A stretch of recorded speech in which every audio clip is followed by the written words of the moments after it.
every time. So our method 3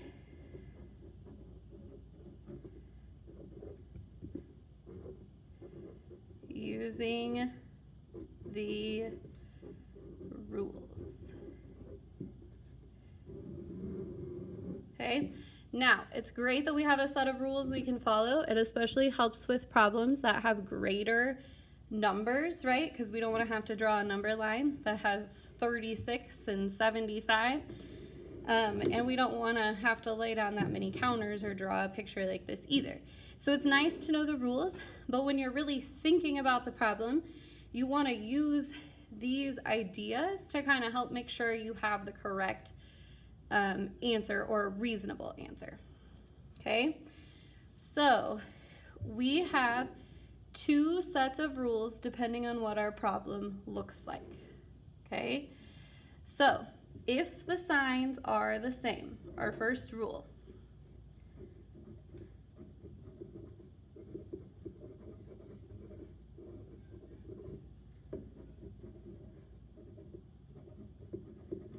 Okay, so if we have a problem with 2 signs that are the same. Now, when I say signs, I mean the sign that goes with the number, not the operation sign, but the sign that goes with the number. So 2 positives or 2 negatives. If the signs are the same, we add and keep the sign the same.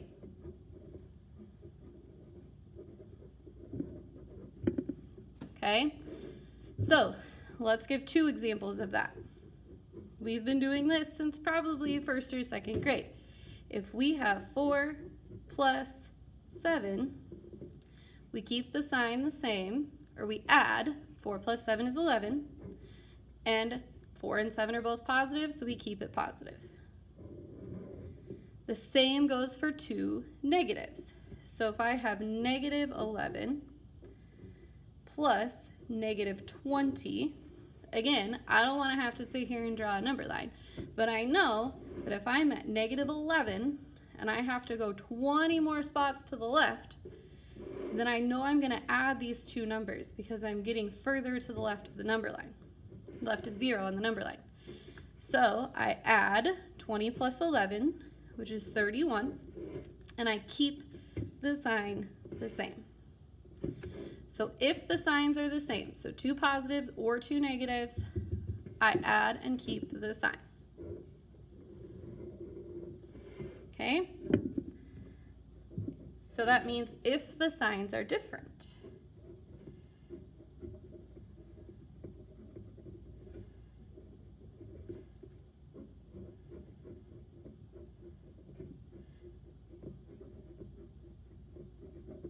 So I'm adding a negative and a positive, or a positive and negative. If they don't match, if the signs are different, we're going to subtract.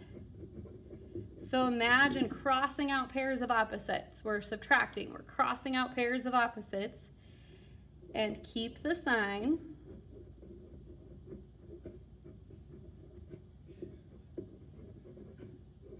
Of the number with the greater absolute value, so of the greater number, right? Because the positive number is always going to technically be greater, but we're keeping the sign of the number that would be greater if we were finding the absolute value.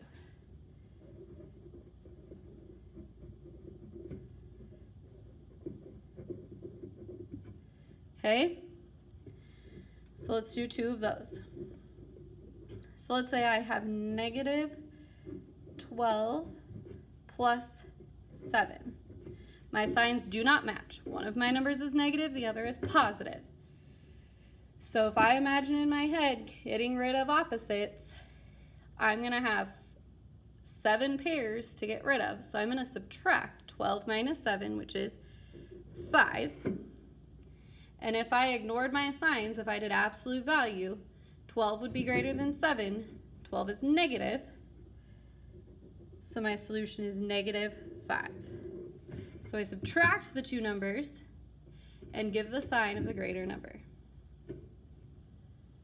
Let's say I have 13 plus negative 25. Okay, again, my sides do not match. So I'm going to subtract. 25 minus 13 is 12. The absolute value of 13 is 13. The absolute value of negative 25 is 25. So this one's going to be greater. So I'm going to keep the sign of the greater numbers. So since this one's greater and it's negative, we're keeping it negative. Okay? So we've learned 3 different methods, the 2 color counters, the number lines, and the rules, and we can use any of those methods when we're adding